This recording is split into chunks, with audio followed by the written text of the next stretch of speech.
Good.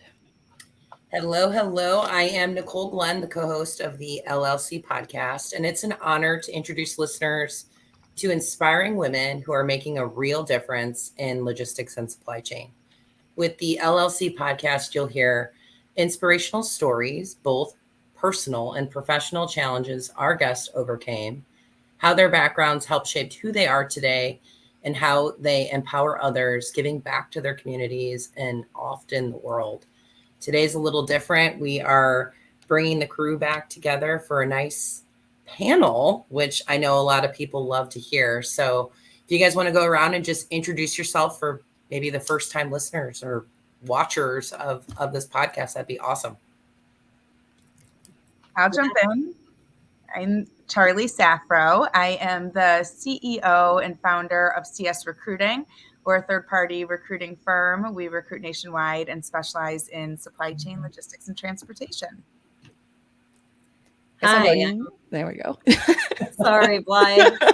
Hi, I'm Liz Wayne, founder and president of Able Transport Solutions. We are a 100% non-asset brokerage specializing in flatbed heavy haul freight.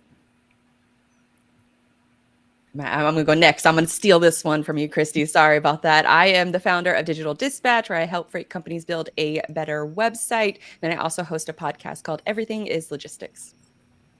Awesome. I'm Christy Knischel. I am the CEO of Knischel Logistics. We are a non-asset-based third-party logistics provider, and we specialize in intermodal, full truckload, and LTL shipping. And I am one of the co-hosts. I am Nicole Glenn. I am the CEO and founder of a company named Candor Expedite that specializes in expedited ground, air, and white glove services. So before we dive into topic, I kind of want to touch base. We have been getting a lot of new followers for LLC. So I just want to throw it out there how this whole thing started with these ladies. We are missing one of our valued members, Sharon Sire, today.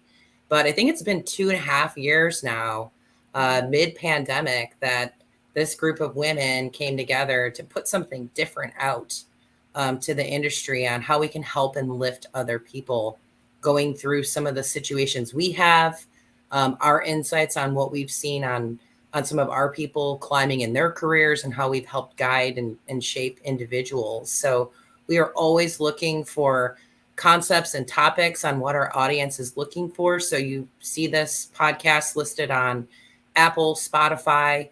We're streaming on YouTube, and you can also give us some insight on LinkedIn if there is some great topic that you would like to have the entrepreneurial concept brought to the table. So today we're actually diving in as a panel to talk more about what's going on in logistics. And we touched on this last panel that we had too, but it's this ever-changing environment that we're seeing different sways and patterns to.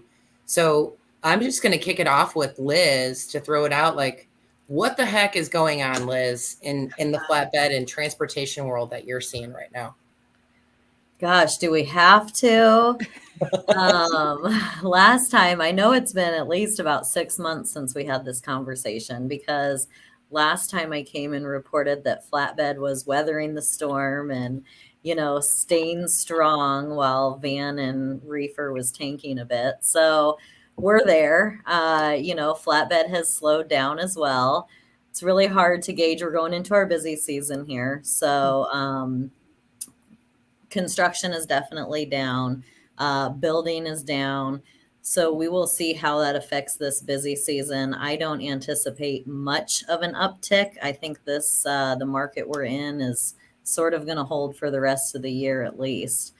So that's the flatbed side of the house. I mean, here at Able, we are just we use downtime to try to prepare for the next good time. So a lot of things broke. We very quickly over the last couple of years, went from around 20 million pre-pandemic to, during the height of things closer to 50, and a lot of processes broke, a lot of things. And so now it's kind of like putting on the customer hat and lens and revisiting all processes, procedures, through the customer's perspective is what we're kind of spending the year on. And it's interesting, like relearning about my business has been super interesting.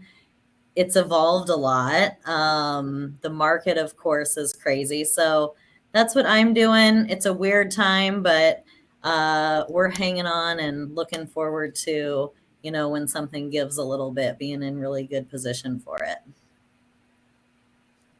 Charlie, let's hear from you on what's happening in the recruiting world.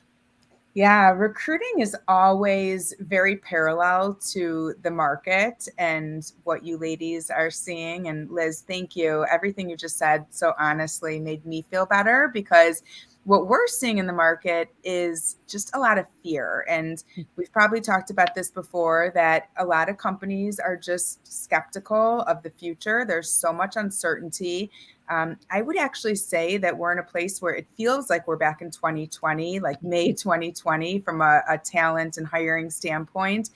A lot of searches being put on hold, a lot of freezes, some internal promotions, which we love to hear about, but not necessarily filling the backfill, but handing those responsibilities out to current employees, the whole quiet hiring phase. So when the market is the way it is, we have a constant demand for sales talent.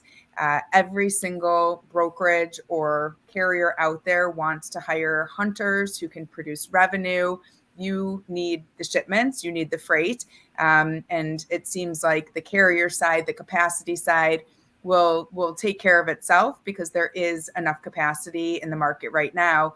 When the market flips, and it will be exactly the opposite. We'll have clients running to us looking for carrier reps, people who can develop capacity relationships, because they'll have those sales generators. And I don't think you've ever thought of having too much freight, but more freight than capacity, and really putting the focus back on the carrier side. In addition to that, we're seeing, I'd say, little peaks of hope with companies that are coming to us with very niche executive roles. I would say executive, probably qualifying director and above. And what this tells us is these companies are either preparing for a pivot, preparing for an expansion. Perhaps they've realized that the leader they have in that position now is not the strongest leader for the market. And so they're really thinking about, who can we bring onto our team to drive us in today's market and drive us forward. But every time we see these executive searches, it's like, okay, someone's not scared. Someone is investing. Someone's taking risks because they see opportunity. But yeah, just to be very honest, I mean, the hiring market is slower than ever now. And it's going to go right in line with, once trucking and freight picks up, we'll pick up as well. Question with that too, because we've talked a lot about hybrid and remote. What are you seeing any changes or shifts with what companies are expecting now that it's almost the employer's world, right? Are you seeing anything? Yeah, I mean, I think I read an article yesterday that the new term for today's world is the big stay. So we had the great resignation, the great reset, the great opportunity, and now it's the big stay. And what that tells me is really two things. One, companies did learn and they did listen to their employees post-pandemic. So they really focused on that recognition, on having strong leadership, appreciation, respect, treating people like humans. And so now employees are staying because their companies have adjusted and they've really listened to them and leaned into that. However, it also tells me that people are staying because they're scared of being unemployed. So they may not all be happy, but they're staying put because they've got a job, they're getting a paycheck, and there's not a lot of demands out there. So a lot of people are, I don't want to say they're desperate, but they're like, I'm just going to stay here. I'm not even going to clean up my resume because I don't want anyone to find out that I'm even curious, because I could get laid off for that. So I think employers, to answer your question, Nicole, they started to catch on, but now that they're back in the driver's seat, we're starting to see a lot of them tighten up on those location requirements. So they were willing to go remote, willing to offer hybrid just to get the right person in the door. And now that they realize the market's flipped and there's a lot of job seekers, it's like, oh yeah, now we'll hire you, but you got to be here 5 days a week, 9 to 5. So we are seeing some companies, I'd say, just take advantage of the market and really dominating what they want to see from candidates in the market. Another question for you. Sorry, I'm just pelting them at you. Yeah. You talked a lot about hiring sales folks, and people are trying to generate that revenue for their business. Are you seeing where there's a lot of turnover when new sales candidates are entering into companies, or has that still been pretty good place and go? I'd call it more like an annulment. I've never used that word in recruiting, but that's the easiest way to explain it, is that there's a very short leash on sales reps right now. So a lot of companies may take that risk and say, hey, we are going to budget for this person. We are going to commit to the hiring process. The expectations aren't always as they should be. So they may expect someone to come in and, in week one, they're going to have 50 loads on the board. And you ladies know it's not that easy. So we're seeing a very short leash, and it's almost like they're breaking up before they commit to marriage. And this is like 2, 3, 4 weeks maybe, where companies are eliminating candidates or letting them go shortly after they hired them, because there's just some mismanagement with expectations and what the company thought they were getting versus what the candidate can actually do in that very short period of time. Sure. Thank you for that. Sure. So Blythe, then what you're seeing on the marketing side of this industry, what's happening with your zoomed in lens? It's all You AI. sighed, Blythe. You just It's all AI. I mean, that's really the dominant force in the conversation is what kind of tools can we use to speed up processes? What do those processes look like? It feels like a new revolutionary tool is coming out every other week, and frankly, it's kind of challenging. It's a little overwhelming to keep up to date with everything because it's evolving so fast. Where for example, I so with the long form content that I create, I went out to a freelancer and I said, hey, what would it cost for you to make some social media friendly clips from these videos? Actually watch them and pick those clips out. They quoted me at $3,000 for a month for 4 videos a month. And I thought, okay, I guess that's a decent price. I just found a tool last week that is going to do that exact thing for free. And so it's like these dramatic things that are happening that impact the bottom line, especially for a lot of, solo operators, one person marketing teams. I feel like I have to rewrite my marketing processes, every other month now. And maybe that's not even quick enough with the rate of how fast these tools are evolving. And it's not just on the marketing side, it's also on just the freight side in general, where I won't name names, but a CEO of a major brokerage firm told me that he's working on some software right now, some AI powered software, and it could replace 50% of his staff, and he is hesitant to implement it because of the ripple effects that it would have. I mean, it's all about AI right now, and what those processes look like and where you can fit it in. And some of it's going to be bad. I think some of it's going to be really good. But I think it's going to be a lot of hurt in the short term for a lot of gains that are made up in the long term. But what you see, and I would question this for you, like some entrepreneurs and some companies don't really have strategic marketing plans. So with that, there's so many tools that can make your head spin. Do you think that they need some sort of captain that can really sit down and try to go through what that return on their investment looks like and really how to navigate this? Because I would assume that, and I shouldn't make an assumption for the industry, but even with what Charlie was saying, looking for more sales reps, do you see any sort of influx where people are going, hey, you know what?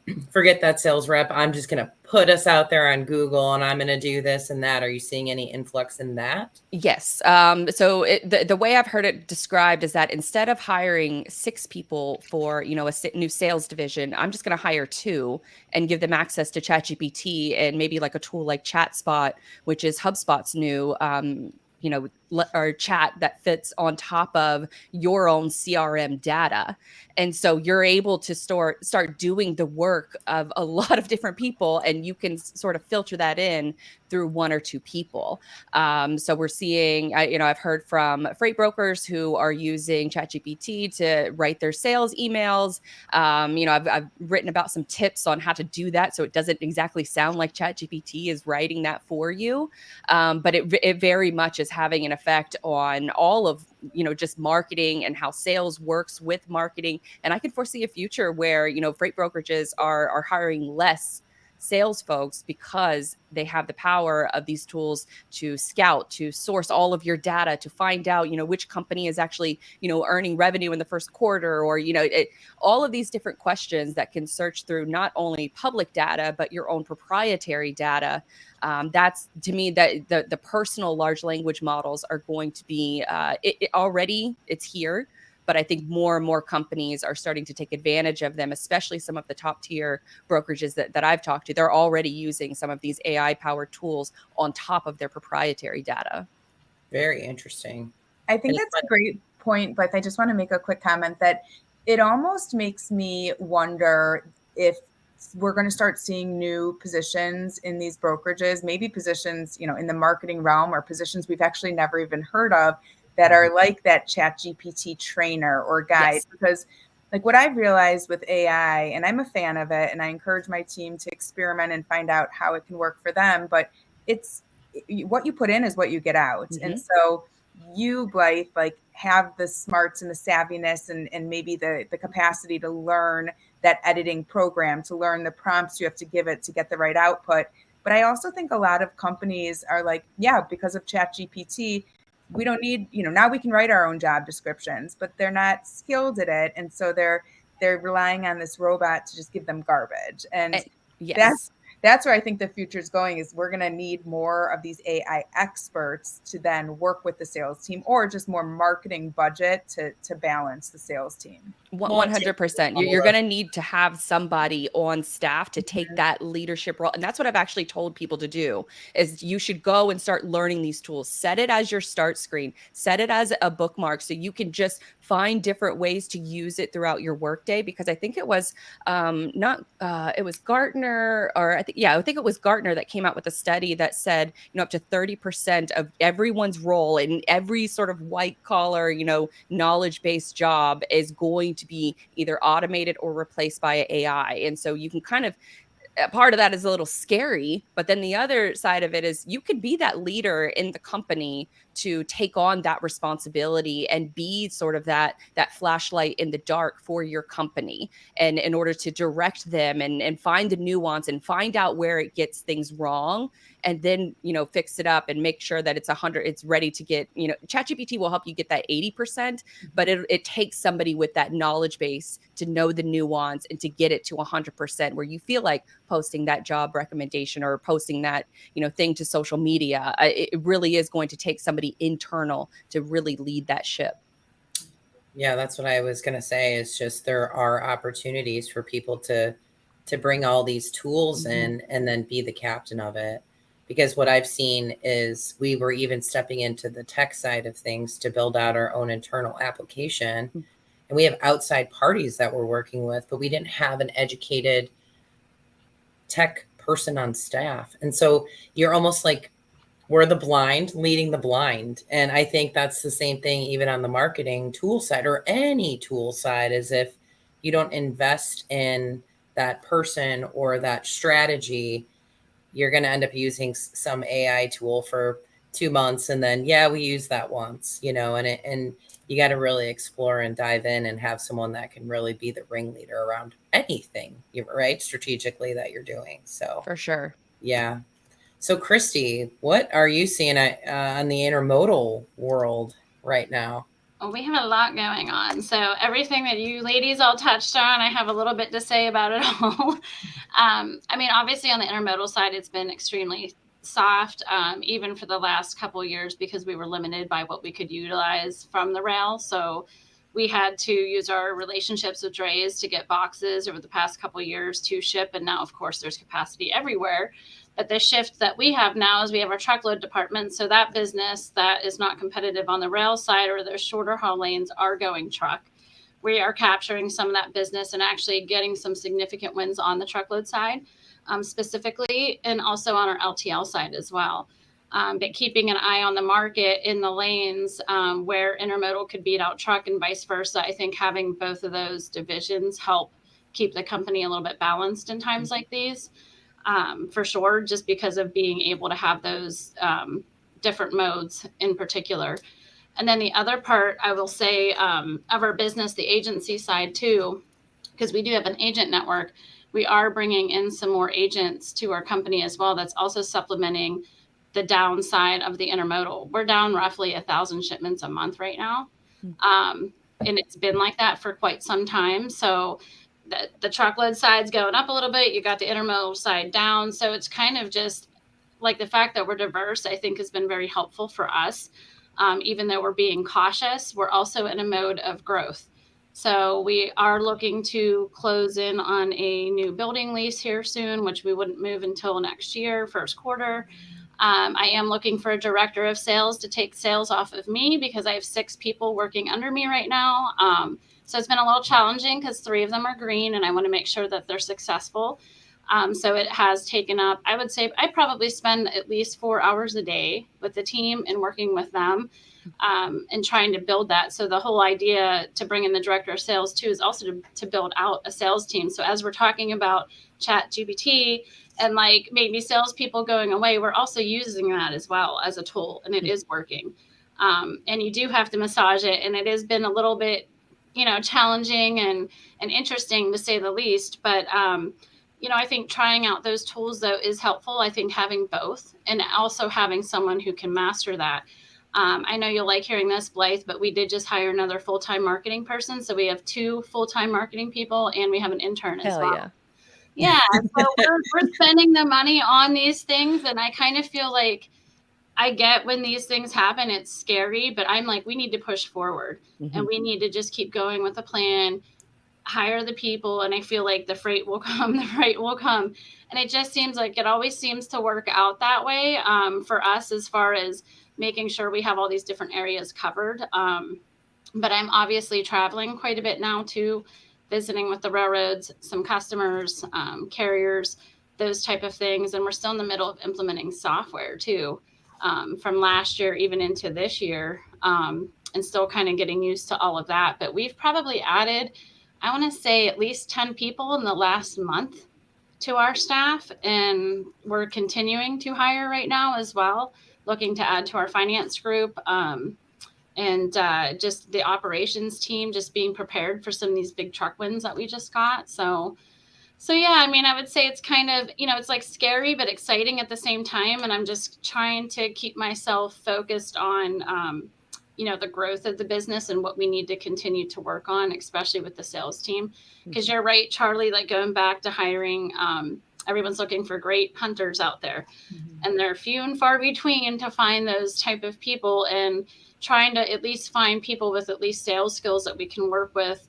And I think my company is probably more generous in giving them time because I know what it takes to get through that sales process. And it's not going to be 3 months. It's going to be 6 months to a year, at least a year, maybe sometimes 2 years. But if they're going in the right direction, to me, that's what matters. Are you doing all the things you need to be doing, to get those opportunities? And if we see those coming in the door, keep working with them. I mean, obviously, at some point you have to, cut that cord if it's not working out. But I just don't think people are going to be successful if you only give them a short period of time in sales, because in our industry, it is so different. I have like 2 very successful salespeople that work for me right now that are green to this industry, but they've worked in sales. And the one is just like, I am like been the super salesperson at every company I work at, and this industry is tough. And I said, I know it's tough, but you just got to keep at it. It will come eventually. Those opportunities will come. We had a salesperson that had left a couple years ago that was green during COVID. And once she left, honestly, like all the accounts she was working on started coming to fruition. And that was like a whole nother, it wasn't because we had parted ways with her, but I think it is tough for newer people coming in and not seeing that instant gratification of bringing business on, and it takes time. And so I have one-on-ones with them every week. I just had them earlier today, and just trying to do everything I can, to help them be successful, knowing that I've been there and done it, and it's not easy. For sure. For sure. Yeah. So I kind of have the same story as you, Christy. It's like this bittersweet. We're probably going to close this month out with a record. So it's a little different, but that does not mean that the expedited world is just booming, right? We are quoting a ton more. A ton more of every which way. And our quote ratio has significantly gone down. We're talking the onboarding side of things with customers. It's very hard to break through because they're very price conscious on what they're doing to make a change and make a switch. It feels like we've been just coming together significantly more as a team, though. I am completely transparent. We have some people that are in different states, and so we have round tables where our teams are able to come one day a week or one day a month, I'm sorry, at night and express concerns. We have town halls that we do. I send out videos of updates of the company consistently. So everybody's hearing that same message, just not, the group of people that are here. And we're really coming together as a group. And it's not just a fake rah-rah that's happening. It's like, we really know that we have the capability as a team to move a mountain if we know where the mountain is and what we're trying to accomplish. And so some of our leaders have stepped up and brought that. We're having fun things where it's like contest and things to make this hard time fun. Bringing people in. So we have two sales reps here today that flew in from different spots and trying to get them, like, here's the team, like trying to really bring everybody together. So that way we all are just marching towards that same goal set. And so we've put our heads down. I'm always delivering the message that this is an uncomfortable time, but this is where you get the most confidence and growth within yourself, is overcoming these types of markets and obstacles that we're seeing. And so it's working. But I know it's not working for every company out there. I know it's not working for every new customer that you're bringing aboard. It's hard ass work. And so that's what I always say right now is this is the time of grit. This is the time. We thought we worked hard during the pandemic. This is the opposite. Work hard. Now you got to go get it, which takes hustle. So we just celebrated our 6th year, and our team came up with the mission of this is our hustle year. And so we had these cool shirts made, and we're just, again, I know that sounds so like rah, but coming together really changes things. It really makes an impact. And so that investment, we also just hired a COO that's going to be starting this next Monday. So it's really taking strategy and trying to execute it. And so I always urge leaders to make sure you have a plan, because at first, when I first started this company, it was like, hey, let's do 10% more this year. Yay. Like there was no mission, no plan. And that doesn't work. You need to have arrows that you're shooting towards a target, and you got to talk about it all day long. And people need to know their part in that arrow that you're shooting as a company. And I think that's really what's changed for my company in the last couple of months. And it's working. Mm-hmm. So got to keep on the track though. I don't want to jinx it. I'm knocking on the wood, right? No, that's awesome. So at times like this, Nicole, I know I feel glad to be the size shop I am, being small, because we saw C.H. Robinson had to do another 300 layoffs this week or last week, whatever it was. When you reach a certain size, it gets much harder to sell through things, right? And so from the first time I met you, Nicole, like I would have bet $1 million on the spot. She will do anything she can to sell through times like this, And so it's like, but even with that desire and say ability, your shop has to be of a certain size for that to be possible. Exactly. So it's like, I love growing. I love growth. That's where my mind has been for a lot of these years. But at this point, kind of like, okay, back to the basics, regroup. I'm feeling super grateful that we can sell through this, because we have a lot of shippers that have never worked with us yet. We have a lot of modes yet to explore. There's so many ways we can do this, which I feel very grateful for during tough times like this, because there's other organizations that don't have that flexibility, and that's got to be mentally even like more challenging. Yeah. For sure. Before we even started hitting record, I was telling the ladies that I got to a point where it was like even a burnout was happening in my brain from trying to really kind of guide that ship and sit down and write things down and come up with some of these plans. And it's not easy. And I have a team of 27. So to me, that's big. That's the biggest company I've ever ran, I guess, minus having a whole fleet of drivers. But I agree with you, Liz. It is. And I just mean like your market share. You Yeah. know, I mean, this is as much as I've ever done too. And it's very overwhelming. It's so much, but just we don't have enough market share that we can fight through this. Like there are new people that need our services. So many of them, thousands of them. They're on every corner in the country. And Yep. so that's encouraging to me. That's exciting to me. That's what I keep telling myself to get excited. Well, listen, Liz, I just want to step in for a second too, because obviously you all know where I'm at from a revenue standpoint. And I feel like every 25 million is a challenge. It's a different challenge. And that's kind of where you're at. And it's okay to step back because we've done it too. And I feel like as much as I want to grow as well, I'm not going to grow despite like everything being burned fire behind me either. And making sure you have the right people in place. And it's okay that like maybe you don't grow next year or you kind of stay where you're at just to get through the times to do it right. Because I agree with you. Some of these companies, it's like they're racing each other to get to that point and bring on all that business. Now you had to lay off hundreds of people. Like I don't want to be in that position either and do it the right way. Obviously, and you are right. Like these times also bring opportunity. And I think that you and Nicole both are at sizes too where you can weather the storm and get through it, and you're going to be totally fine and come out a lot better because of it, and then go get business next year. And sometimes that's just what you need to be healthy moving forward. And so yeah, I mean, it's good to hear you both say that.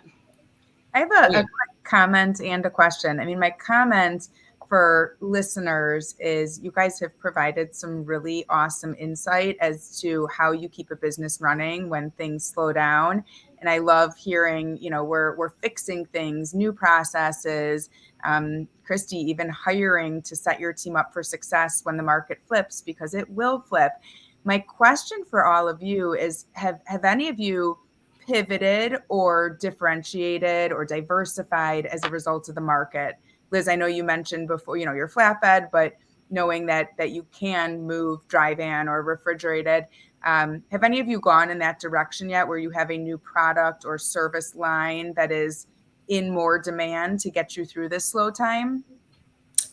I don't think I did it because of the plan, or I'm sorry, of the market, but it's just something that our customers started asking for. So when I started the company with just expedited ground, those opportunities, kind of like what Christy said, you start hearing different things and when you're talking to your customers. And so we built out a first and final mile that is now, we were only B2B. Now we're B2C. We're offering air freight solutions. We're doing expedited LTL. So I think it's healthy to continually branch off on the services that you feel confident in and that you can bring in experts that can lift that. But again, having, and I'm going to say it all the time, a strategy around it.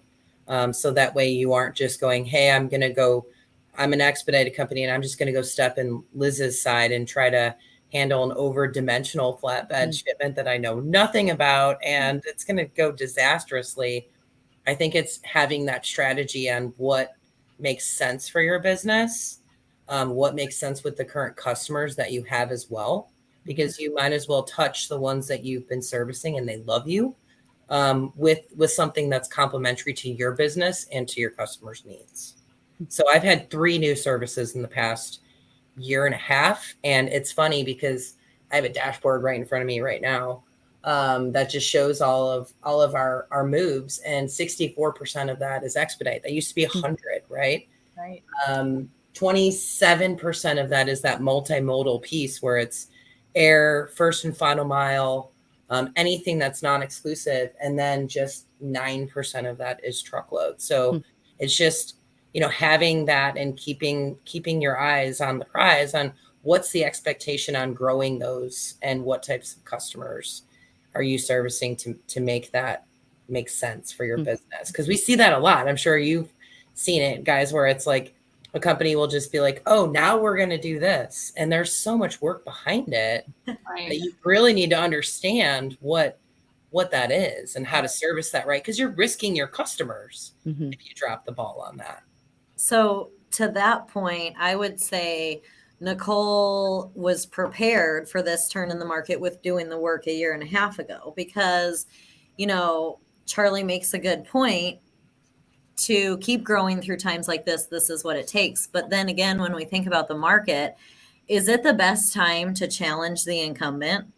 Like, just so my world, very specialized, right? So here in markets like this, when everybody's selling, everybody's calling again, shippers are trying to save money, you'll get these people that sneak in, you know, like, I mean, you're trying to do with other opportunities and that. And they don't know the space, they fail on the shipper, and all kinds of bad things happen. So it is important to always be diversifying in that. But to Nicole's point, like, it takes a lot to do it right. And so if people are looking at that right now, that doing it right is even more important, because everybody's doing everything they can right now. And that changes your ability to break into a new market. So I would say 2 years ago or 18 months ago would have almost been a better time to break into something new. You know, so It's a great way to think about it. I'm really looking at what industries and customers need our existing services the most right now. As far as different offerings and modes, I want to plan for the next good market, because I just think it's challenging enough it's basically like creating a new business. You're opening a new business. Yep. And that's challenging enough that you want your competition during that time limited. So that's kind of how I'm looking at it, but definitely putting some new perspective and looks into the industries we're servicing. We've been able to identify a few that we know are not purchasing through typical means and that, and just different ways that way, because it is important to stay creative at times like this. And with what you both said too about, you know, changing direction now, yeah, I agree. Like, a lot of the incumbents, like, we have some customers, like, they're like, hey, you'd save us $500,000, but they're not looking to change incumbents right now. So that is going to be a challenge, I think, in every sector that we're in. But I will say, like, early on in the business, when we just did intermodal, same thing as Nicole, like, our customers asked us for LTL and full truckload. And then my mindset was, if we don't do this, they're going to go somewhere else and bring everything to that particular competitor. So that's how our LTL and truckload did grow. But then eventually, when we had issues in 2010, it was like, oh, let's become woman owned, because now we could build out that sector and potentially get business when we were struggling back That's then. a whole thing. That is not Well, easy. now we are 2023, 13 years later, I can say I got $5 million in freight because of it. But it was a very long process, but we finally also got our government off the ground. Just this week, finally have tenders in this system. That's awesome. My head of marketing is actually running it, Blythe, believe it or not. That she was tasked with the government side of things, but like, no, it's just been interesting. And then, like, even adding on the agency side, you know, I do think it is like kind of building different parts of it, so that, like, when you do have times like this, like, what do you have to fall back on? Like, if we were just intermodal, we would be in trouble. You know, that's 70% of our business now, when it used to be 100%. And the other 30% is, you know, LTL and truckload split.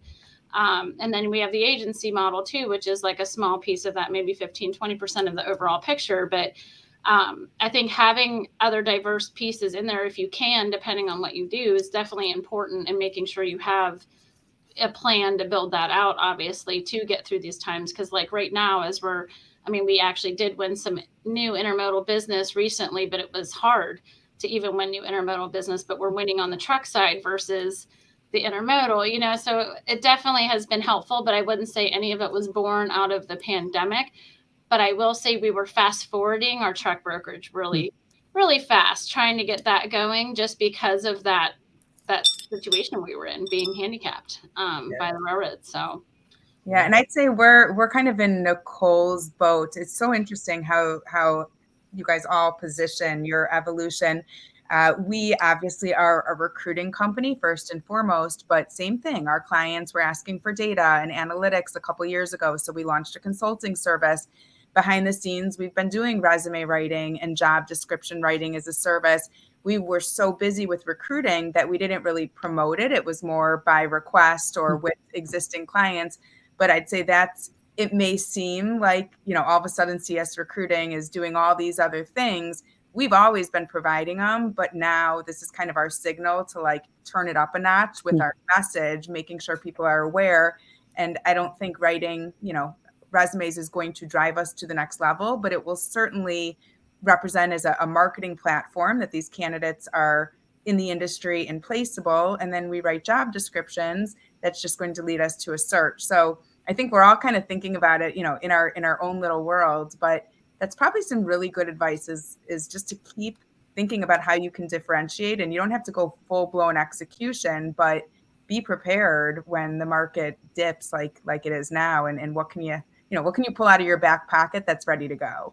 Yeah. It's interesting to hear all of you ladies talk about how each one of you are diversifying your income streams, because that was one of the hardest lessons I learned when I first started a marketing agency. I don't do marketing services anymore, but one of my first clients was a big one, publicly traded, and they were 60% of my overall revenue. And I saw that as a big warning sign that I need to diversify, because if they were to ever leave or close, then I'm pretty much out of business. And so that's been a period of like every year I look at where does my money come from, or what clients, what kind of products, revenue, things like that, and making sure that it's a good balance, and not just on the product side of things, but also on like website traffic. I want to make sure that it's diversified among different social media platforms and different programs and ad campaigns. So it's interesting to hear you ladies mention the same thing that goes on, for like a lot of marketing and sales reps too.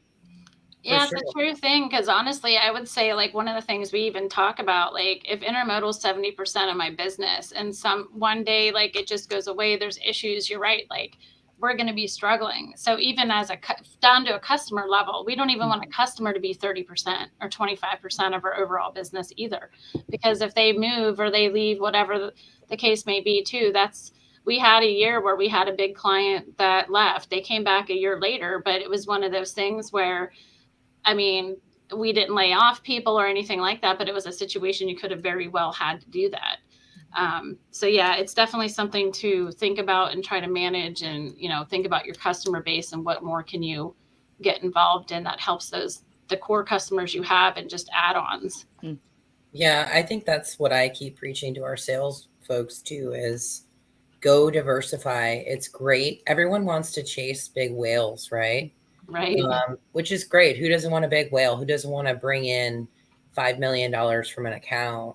But there's a lot of work that goes into that, keeping it, and then constantly building out from that. And so we focused this past year on our top 8. We took our top 8 clients, and we literally have a baton. We meet as a management team once a month, and we go through our top 8 on like who's taking that baton, who's doing this, who's doing that. And then our other folks that are in the day-to-day operations, we're really asking them to touch anything below top 8. And we're watching the below top 8 increase. Customers that we never thought that even had different sectors of these offerings that we had, we're seeing. And so it's important to focus not only on the big shows, right? But the ones that can really add up and lift your revenue and profitability of your company in these types of times. And everybody likes the love, right? So keep reaching out and talking to people, and you stumble across things you never thought that some of your clients might have. It's crazy. They're all logical extensions of your business, which is what makes sense. It's not like you're going into, now we're opening a bakery, but it's like we have the audience, they're engaged, they know that we're experts at this, but if they trust us with this, then they'll probably trust us with this extension of our current services. And Blythe, I have to think that you will constantly be pivoting and in demand, just with, the uncertainty and the overwhelm, is good for you actually, because you can kind of break through that clutter and help people like steer them to how to use AI versus letting them be frantic on their own. Yeah, it's incredibly overwhelming. I'm telling you, it is new technology every single week. Now there's Auto GPT, which will actually go out and like book reservations for you, make phone calls for you, send emails, cancel subscriptions. It's so quickly evolving that I don't know that the majority of the population even knows how quick it's Yeah. already here and quickly evolving.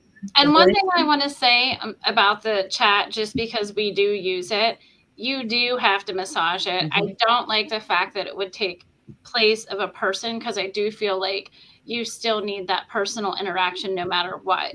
If it can help in some ways, great, but I don't think I would ever rely on it, fully, like how the industry probably will expect maybe 10 years from now or whatever that time frame might be. But it is interesting, all this technology, and I do feel like there's going to be a lot of tech companies that fall out of this space Oh, at for some sure. point as well. So maybe once that happens, we'll see a little bit of slowdown on your side, Blaine.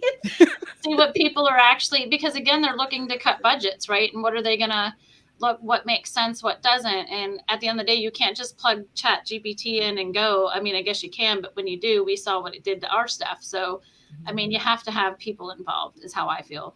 It's definitely that case, but it's also from the mindset of this is the worst AI is ever going to be is right now today. It's only going to get better. And I see it from the lens of like your own personal LMM or large language model, where it just sits on top of your own proprietary data and you can do so many. I mean, I cannot count how many things that used to take me hours to do, cost me thousands of dollars to do, and now it's practically free, or it's just sped it up to where, a podcast, for example, can be transcribed and show notes can be written in 10 minutes tops, where that used to take me at least 3 hours every single episode. And so now that frees you up to go do the things that, you sell better and sell more and, make more connections and, just be more efficient overall. It really has helped a lot. But like you said, you still have to massage it. You still have to have that nuance, that expert eye that can be the final review on it.